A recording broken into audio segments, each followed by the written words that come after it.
नमस्कार मंडळी, सुवर्णाच किचनमध्ये तुमचं खूप खूप स्वागत आहे।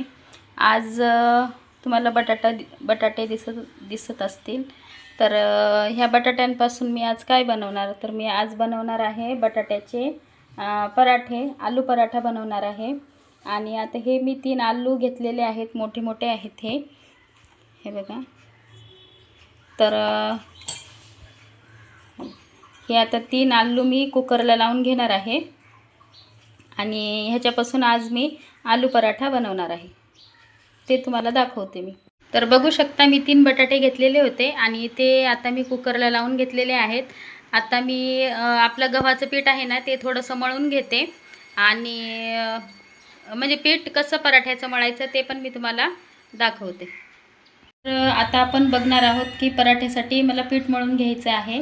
तर हे बघा, आता मी हे पीठ घेतलेलं आहे, फक्त पीठ आहे। आता मी ह्याच्यामध्ये थोडंसं मीठ ॲड करणार आहे चवीप्रमाणे, कारण पराठ्याचं वरचं कोटिंग जर चवदार असेल तर आपला पराठा पण छान लागतो। तर आता मी मीठ मस्त टाकून घेतलेलं आहे आणि मी त्याच्यामध्येच ओवा पण टाकणार आहे। हे बघा, आता त्याला क्रश करून घेते थोडंसं आणि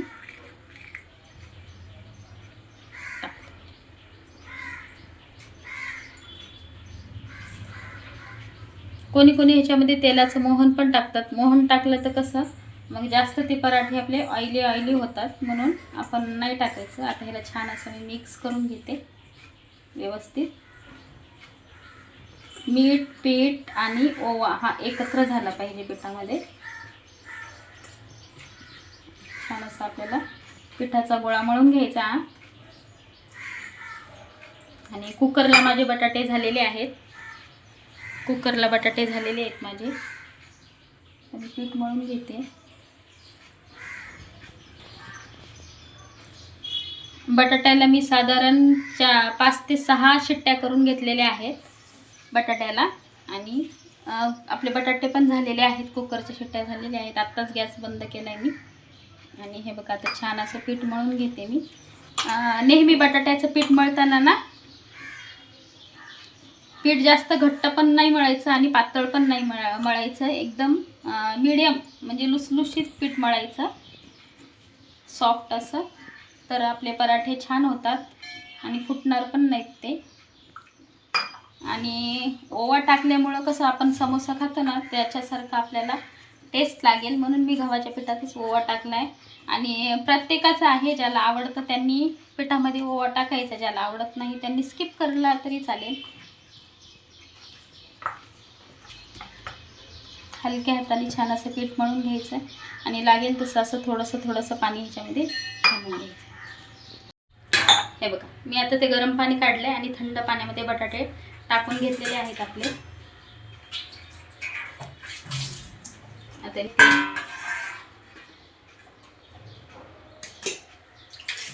बटाट्याची साल काढून घेणार आहे।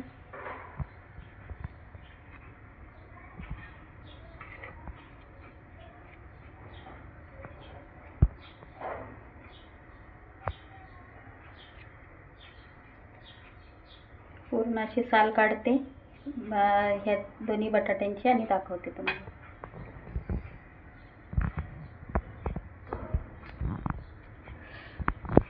बघा, आता मी इथे बटाटे शिलून घेतलेत आणि तुम्हाला वाफा निघालेले दिसत असतील, कॅमेऱ्यात दिसतात का नाही काय माहिती, पण हे बघा, आता मी ह्याला गरम आहे तोपर्यंत मी आता ह्याला किसणीने किसून घेणार आहे।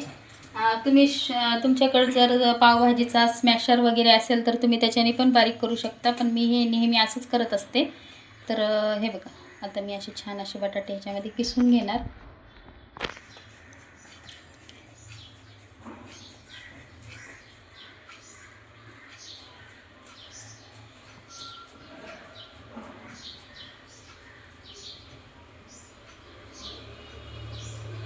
आणि ह्या बटाट्याच्या पराठ्यामध्ये कोणी कोणी कांदा पण टाकतं, पण आमच्या इथे कांदा नाही आवडत पराठ्यामध्ये, असा प्लेन पराठाच आवडतो त्यांना। आणि पुढं काय काय साहित्य टाकायचं ते तर मी तुम्हाला दाखवणारच आहे। पहिले मी हे किसून घेते बटाटा। हे बघा, अशा प्रकारे बटाटा किसून घ्यायचा आहे। तर बघू शकता इथे किती भरपूर सारी मी अशी कोथिंबीर घेतलेली आहे आणि कढीपत्ता आणि इथं स्मॅश केलेला तुमचा आपला किसलेला बटाटा सॉरी. आणि आता इथे मी छोटी कढई ठेवलेली आहे आणि आता ह्याच्यामध्ये काय काय टाकायचं ते तुम्हाला मी दाखवतो. बघा इथे मी आता बारीक अशी कोथिंबीर कट करून घेणार आहे. स्वच्छ धुवून घेतली आहे आणि कोथिंबीर आता मी अशी कट करून घेते छान बारीक बारीक.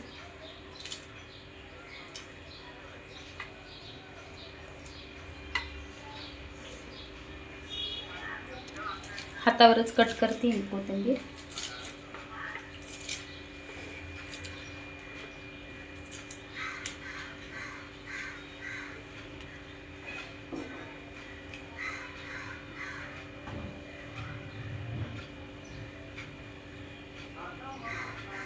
बघा हे छान अशी कोथिंबीर आपली कट झालेली आहे मस्त. टाकून घेणार आहे हळद, लाल तिखट वरच टाकून घेणार आहे. याच्यावरती तेलात वगैरे काही टाकायचं नाही आहे आपल्याला. फक्त आपल्याला आलू पराठ्यावर म्हणजे ह्या सारणावरतीच सगळं टाकून घ्यायचं आहे. आणि आता आपल्याला मीठ टाकायचं चवीप्रमाणे. आपण पिठामध्ये पण कोटिंगमध्ये पण मीठ टाकलेलं आहे आणि बटाट्याला पण थोडासा अंगचा खारटपणा असतोच. तर मग आपण बेतानेच मीठ टाकायचं आहे बघा. आणि थोडीशी अशी कोथिंबीर.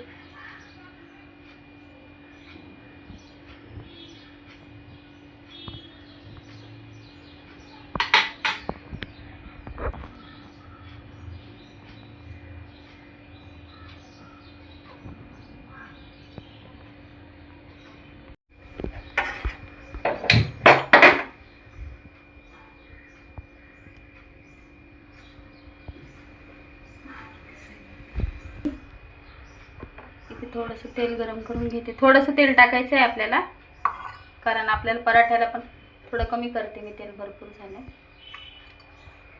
आपल्याला वरतून पराठ्यांना पण भरपूर तेल लावायचं असतं ना म्हणून. तर आता हे बघा थोडंसं गरम करते आणि कमी गॅस करून घेते. आणि हो आता तर इथे आपले छान असं कडकडीत तेल गरम झालं आहे. आता मी ह्याच्यामध्ये मोहरी घालून घेते पाहिजे. थोडंसं जिरं,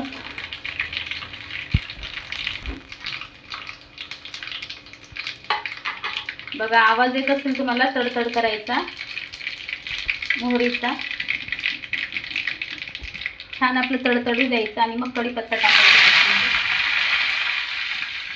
आणि थोडीशी कोथिंबीर तेलात पण टाकायची कारण त्याचा फ्लेवर खूप छान येतो कोथिंबीर तेलात टाकल्यानंतर. आता हे मी मिश्रण बटाट्यावरती सोडून देणार आहे.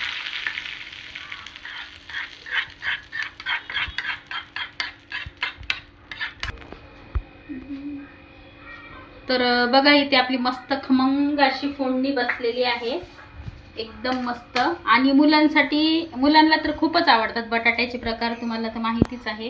हे बघा किती छान मोहरी जिरे वगैरे किती छान दिसतंय आपला तडका. रंग किती सुंदर आलाय. आता मी छान मिक्स केल्यावरती तुम्हाला रंग दाखवणार कसा आलाय तो. आणि मी कोथिंबीर कशासाठी घेतलेली आहे, उन्हाळा चालू आहे, कोथिंबीर ही थंड असते म्हणून भरपूर प्रमाणामध्ये कोथिंबीर पण आपल्याला ह्याच्यामध्ये घालून घ्यायची आहे पराठ्यामध्ये. आता मी ही कोथिंबीर आहे ती पण ह्याच्यामध्ये मिक्स करून घेणार.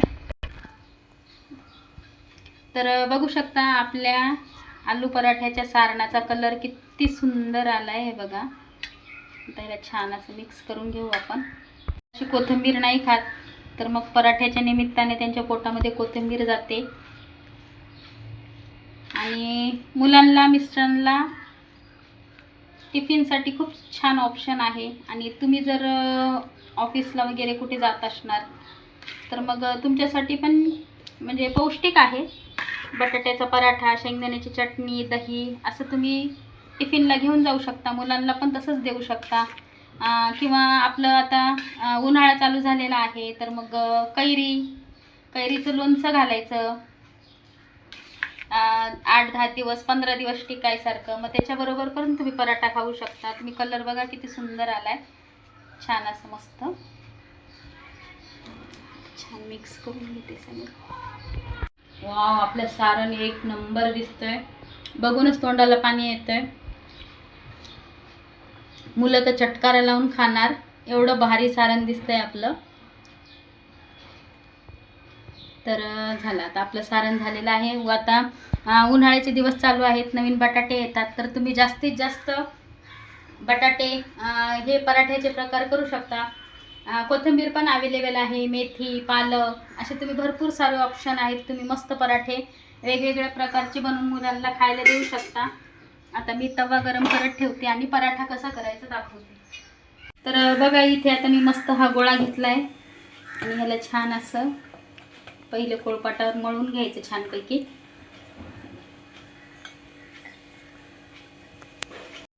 तर आपण पुरणाला जसं पारी बनवतो तशी गव्हाच्या ह्याची पारी बनवून घ्यायची आहे आपल्याला. हे बघा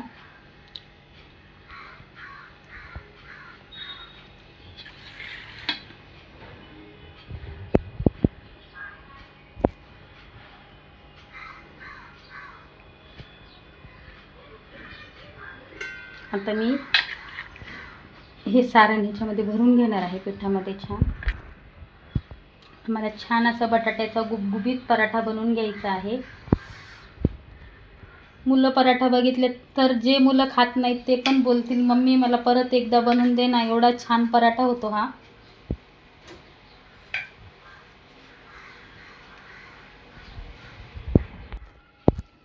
तर बघू शकता आता मी इथे असं गोळं बनवून घेतलेलं आहे हातावरतीच आणि ह्याला असं इथे दाबून घेते असं, म्हणजे आपला पराठा फुटू नये आणि सगळं सारण कोपऱ्यापर्यंत पोहोचलं पाहिजे.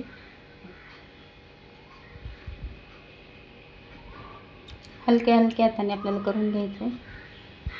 आणि आता आपल्याला पराठा लाटून घ्यायचा. ह्याच्यामध्ये मैदा वगैरे काहीच मिक्स नाही, गव्हाचं पीठ आहे अखंड.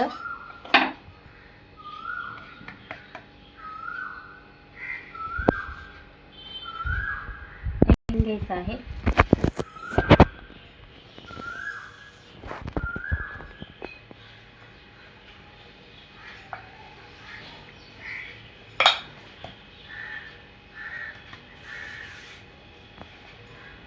बघा आता इथे माझा मस्त पराठा असा लाटून झालाय आणि काठोकाठ सगळं सारण गेलेलं आहे पराठ्यामध्ये. बघू शकता तुम्ही इथे आपला तवा पण छान असा गरम झालाय. आता मी पराठा याच्यावर टाकून देणार.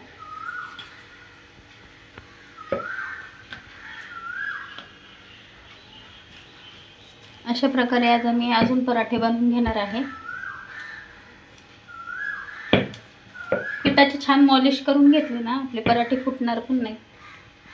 आता ह्याला आपण पलटून घ्यायचं पराठ्याला. बघा कलर किती सुंदर आलाय आपल्या पराठ्याचा, मस्त. तर आता आपल्याला ह्याच्यावर तेल टाकायचं आहे पराठ्यावरती आणि पराठा हा पलटून घ्यायचा. जे कोणी डाएट वगैरे करत असतील त्यांनी नाही तेल लावलं तरी चालेल, पण तेलाशिवाय पराठा होणार नाही. तुम्ही तूप वापरू शकता, तुपाचाही वापर करू शकता. बघा आपला पराठा किती छान फुललाय, मस्त फुगलाय पराठा. आता मी पलटून घेते ना. बघा कलर किती सुंदर आलाय आपल्या पराठ्याला, अप्रतिम कलर आलाय आणि मस्त बोलले तसंच गुबगुबीत आपला पराठा झालेला आहे. हे बघा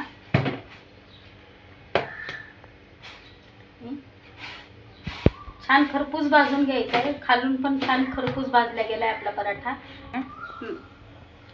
छान आपला पराठा क्रिस्पी झालेला आहे. आता मी तो काढून घेणार आणि